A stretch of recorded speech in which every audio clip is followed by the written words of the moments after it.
கதை கேட்ட உடனே ரியலைஸ் இந்த ஆளை பத்தி ஏன் மக்களுக்கு தெரியல, ஏன் நம்ம இந்த மாதிரி ஒரு மிகப்பெரிய மேதையை வந்து நம்ம பொத்தி வச்சிருக்கோம், யாருக்குமே ஒன்றும் தெரியாது. சத்யராஜ் சார் சொன்ன மாதிரி வெளிநாட்டில் போய் ஒரு சின்ன பாறாங்கல்லுக்கு ஏதாவது ஒரு டிஸ்கிரிப்ஷன் கொடுத்து அது வந்து ஒரு டூரிஸ்ட் அட்ராக்ஷன் ஆக்கி வச்சு கொண்டாடிடுவாங்க ஒரு கிராமத்தில். நம்ம போயிருக்கோம் நிறைய வாட்டி பார்த்து, என்னடா இதில் இந்த மாதிரி நம்ம நாட்டில் மூளைக்கு மூலம் இருக்கு, இது இப்படி பெரிய டூரிஸ்ட் அட்ராக்ஷனாக பண்ணி வச்சிருக்காங்களே நம்ம நிறைய வாட்டி யோசிப்போம். ஆனால் இந்த மாதிரி ஆளுங்க நம்ம கிட்ட இருக்காங்க, அவங்கள பற்றி தெரியாமல் இருக்கிறது ரொம்ப பெரிய விஷயம்.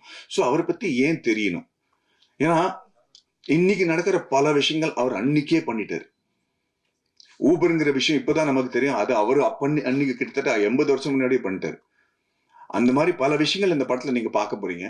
இதை பத்தி இப்ப நீங்க அப்படி திரும்பி பின்னோக்கி பார்க்கும்போது, இவரை பார்த்துதான் இவங்க கத்துக்கிட்டாங்களா, பில்கேட்ஸ் இவரை பார்த்து தான் கத்துக்கிட்டாரா அப்படிங்கிற ஒரு ஃபீலிங்கே நமக்கு வரும். ஏன்னா அவர் பில்கேட்ஸ் செஞ்ச பல விஷயங்கள் இவர் செஞ்சிருக்காரு. ரெண்டாவது, நானும் கிருஷ்ணகுமார் என்ன முடிவு பண்ணோம்னா, கதையில இது வரைக்கும் அவர் பத்தி ஏற்கனவே தெரிஞ்ச விஷயங்கள்லாம் நம்ம சொல்ல போறது இல்லை. ஏன்னா அவர் பத்தி தெரிஞ்ச இவர் இன்வென்டரா இருக்காரு, இவ்வளவு விஷயங்கள் இன்வென்ட் பண்ணாரு, அதெல்லாம் பெரிய படத்துல ஒரு 10% தான். ஆனா இவர் என்ன மாற்றங்கள் கொண்டு வந்த முயற்சி செஞ்சாரு, அந்த மாற்றங்கள் இஸ் இன்கிரெடிபிள்ங்க. ஃபீமேல் எஜுகேஷனா இருக்கட்டும், எஜுகேஷனல் ரிஃபார்ம்ஸா இருக்கட்டும், அக்ரிகல்ச்சரா இருக்கட்டும், பாலிடெக்னிக்ங்கிற ஒரு வார்த்தை என்னன்னு இவரால்தான் நமக்கு தெரியுது. பாலிட்டிக்கை இன்வென்ட் பண்றதே இவர் தான் ஒரு சிச்சுவேஷன். அப்படி am I right? This factually. So அந்த மாதிரி இருக்கும்போது ஏன் இவரோட கதையை பொத்தி வச்சிருக்காங்கிறத எனக்கு புரியல. முழு கதை கேட்கும் போது நான் மறந்துட்டேன்.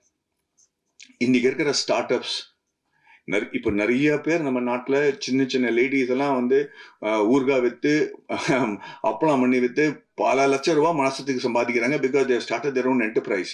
அது ஸ்டார்ட் பண்ணி ஒரு ப்ராடக்ட் இருக்கிறது மட்டும் இல்லை, அதை எப்படி பாதுகாப்பா வச்சுக்கிறது, அதோட கம்ப்ளைன்ஸ் என்ன, how do you start the company, how do you do the taxation, how do you do the compliance, quality control, இதெல்லாம் பண்ணி how do you start a bank account, how do you get this money in your account, how do you sell it online, இதெல்லாம் படிக்காதவங்க பண்ணிட்டு இருக்காங்க.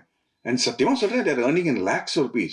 அந்த ஊர்கா செய்யற திறமைக்கு தவிர இந்த ஆண்டர்பிரினர்ஷிப் எப்படி பாதுகாப்பா வச்சுக்கணும், எது இந்த கம்பெனி நம்ம கிட்ட இருந்து யாரும் எடுத்துட்டு போக கூடாது, இந்த மாதிரி பல விஷயங்கள் இருக்கு இல்லையா, அதெல்லாம் அவர் அப்பவே செஞ்சு வச்சிருக்காரு. இன்னைக்கு ஜிடி நாயுடு நம்ம அன்னைக்கே கொண்டாடி இருந்தோம்னு வச்சுங்களேன். அன்னைக்கு வந்து முதல்ல வெள்ளைக்காரங்க வந்து அவங்கள ஸ்டாப் பண்ணாங்க, அவருக்கு கிடைக்கக்கூடிய மரியாதை கொடுக்கல, அவங்களுக்கு கிடைக்கக்கூடிய அவர் சக்சஸ்ஃபுல் ஆகுறதுக்காக நடுவில் நின்னாங்க. ஆனா இந்த படத்தோட டேக்லைனே வந்து feared by the British and forgotten by his countrymen. ஏன் ஃபியர் பண்ணாங்கிறது கூட நீங்க பார்க்கணும். ஏன்னா என்னைக்கும் அவரு பிரிட்டிஷ்காரன் முன்னாடி தலை குனியவே இல்லை. பிரிட்டிஷ்காரங்க ஜிடி நாயுடு பொறுத்த வரைக்கும் ஜெயிக்கவே முடியலைங்க. கடைசி வரைக்கும் அவங்க நாட்டை விட்டு ஓட்டுற வரைக்கும் அவங்களால ஜிடி நாயுடுக்கு ஒண்ணுமே செய்ய முடியல. ஆனா அதுக்கப்புறம் வந்த பிரச்சனை தான் இன்னும் வருத்தமா இருந்துச்சு. நம்ம ஆளுங்களே போட்டு அவரை ஸ்டாப் பண்ணிட்டாங்க. ஏன்னா அவர் இன்னைக்கு நம்ம ஸ்டாப் பண்ணலன்னு வச்சுக்கலாம், Coimbatore would be one of the biggest industrial hubs in the world. அந்த காலத்திலேயே ஒரு மிகப்பெரிய கம்பெனி கோயம்புத்தூருக்கு வந்து, இன்னைக்கு கோயம்புத்தூரோட கதையே வேறையா இருந்திருக்கும், இந்தியாவோட கதையே வேறையா இருந்திருக்கும். இதுக்கு முன்னாடி எங்க ஃபேமிலியே ஒரு 3-4 வேற ப்ரொடியூசர்ஸ் டைரக்டர்ஸ் எல்லாம் அப்ரோச் பண்ணியிருந்தாங்க. ஆனா இவரு கொண்டு வந்த அந்த ஸ்கிரிப்ட் வந்து நிஜமாவே ரொம்ப ரிசர்ச் பண்ணி கொண்டு வந்தார். அதனால தான் வந்து எங்கள் ஃபாதரும் மதரும் ஒத்துட்டாங்க இந்த பண்ணலான்னு சொல்லி. ஏன்னா அரவிந்த் சாரும் ரொம்ப கன்வின்ஸ் பண்ணாங்க, அடுத்த தலைமுறைக்கு அவர் என்ன பண்ணாருங்கிறது போய் சேரணும். அதனால தான் வந்து அவங்க அக்ரி பண்ணிக்கிட்டாங்க அதுக்கு. அதுக்கப்புறம் there was no looking back. சில ஆல்ட்ரேஷன்ஸ் எல்லாம் பண்ணோம். பட் மோஸ்ட் இம்பார்ட்டன்ட்லி இதில் என்னன்னா, இந்த சினிமாவில் அவரோட லைஃப் ஸ்டோரியில் எவ்வளவு % உண்மை அப்படின்னு நீங்கள் என்ன கேட்டீங்கன்னா, I would rate it at around 70%. 70% இந்த கதை வந்து அவரோட நிஜமான லைஃப்பை பேஸ் பண்ணி தான். ஏன்னா அவர் வந்து நிறைய டாக்குமெண்ட் பண்ணி வச்சுருந்தார் எங்கள் லைப்ரரியில், எங்கள் தாத்தா. அதனால் எக்கச்சக்கமான ஃபோட்டோஸு, அக்ரிமெண்ட்ஸு, நிறைய டாக்குமெண்ட்ஸ் அங்கே அவைலபிளாக இருந்தது. அதை முதலே கிருஷ்ணா பார்த்துட்டாரு. ஆனாலும் ஆஸ் அ ஃபேமிலி நாளைக்கு யாராவது வந்து நம்மளை கேள்வி கேட்பாங்கல்ல, இது எப்படி நீங்கள் சொல்லலாம் அப்படின்ட்டு, அதனால் நிறைய ரிசர்ச் பண்ணி அதெல்லாம் பார்த்துட்டு தான் இந்த மாதிரி நீங்கள் பண்ணலான்னு நம்ம எக்ரி பண்ணிக்கிட்டோம். ஸோ அதுக்கப்புறம் of course mister Vijay Moolan and mister Varghese Moolan அவங்க தான் இதை வந்து எடுத்து பண்ணலான்னு முடிவு பண்ணி மாதவன் சாரும் எக்ரி பண்ணிக்கிட்டாரு. Big thank you to you sir. அவர் வந்து ஒரு நடிகர் மட்டும் இல்லைங்க, அவர் வந்து எல்லாத்துலேயும் கடைசி வரைக்கும் டீட்டெயில்டாக உள்ளே போய் பார்ப்பார் எல்லாத்தையுமே. So being an engineer, it was a pleasure to share thoughts, views, and it was a great experience with you. And அதே மாதிரி Sathyaraj sir, who did this phenomenal role as Ramaya Pillai, அதை ரொம்ப நல்லா பண்ணார். ஸோ எல்லா ஆக்டர்ஸுமே they put in a lot of effort, and a big thank you to every one of you on stage, and Murli, Arvind, Krishna, all of you. It was a great experience, and I hope this will inspire a lot of young people. ஏன்னா நிறைய பேர் வந்து இன்னைக்கு வந்து ஸ்கூலுக்கு போனால் தான் மேலே வர முடியும், காலேஜுக்கு போனால் தான் மேலே வர முடியும் அப்படின்னு நினைக்கிறாங்க. ஆனால் இன்னைக்கு நீங்கள் பார்த்தீங்கன்னா நம்ம சமுதாயத்தில் சாதா எலக்ட்ரிஷியன்ஸும் பிளம்பர்ஸும் நிறைய இன்ஜினியரிங் கிராஜுவேட்ஸை விட ஜாஸ்தி சம்பாதிக்கிறாங்க. என் லைஃபு கொஞ்சம் இங்கே தமிழ்நாடோட கொஞ்சம் attach ஆகிருக்கா.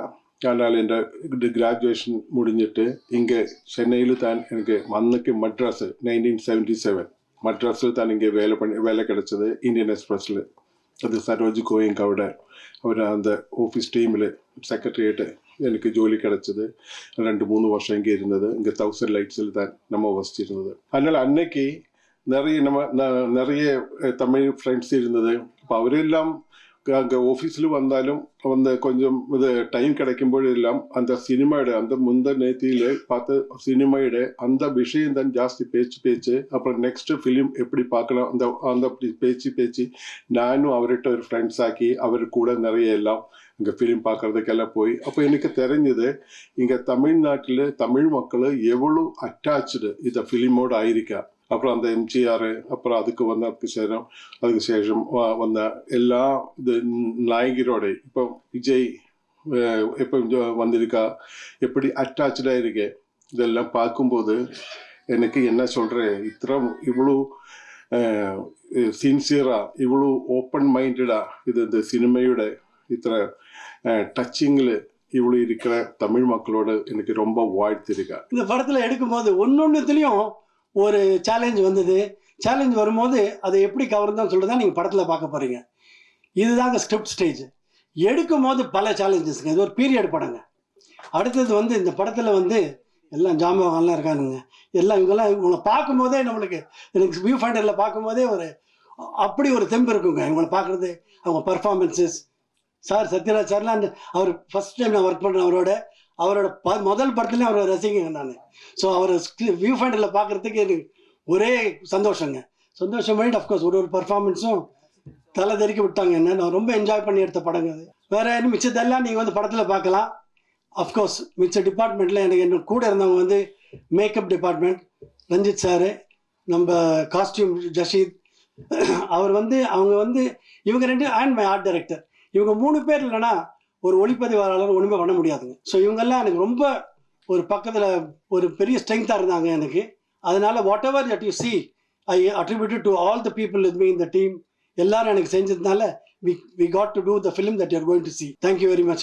So after Rocketry, we were looking out for what to do next, and it has to be a great story because Rocketry took us to a bigger heights with national awards and all the expectations.